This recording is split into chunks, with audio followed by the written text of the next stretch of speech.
اللہ انصاف اور احسان کرنے اور رشتہ داروں کو خرچ سے مدد دینے کا حکم دیتا ہے، اور بے حیائی اور نامعقول کاموں سے اور سرکشی سے منع کرتا ہے، اور تمہیں نصیحت کرتا ہے تاکہ تم یاد رکھو۔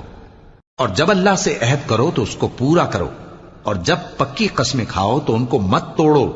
کہ تم اللہ کو اپنا ضامن مقرر کر چکے ہو، اور جو کچھ تم کرتے ہو اللہ اس کو جانتا ہے۔ اور اس عورت کی طرح نہ ہونا جس نے محنت سے تو سود کاتا پھر اس کو توڑ کر ٹکڑے ٹکڑے کر ڈالا،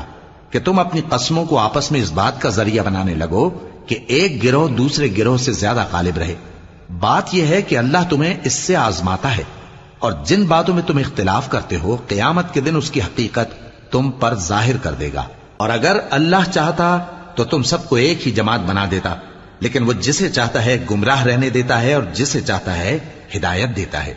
اور جو عمل تم کرتے ہو اس دن ان کے بارے میں تم سے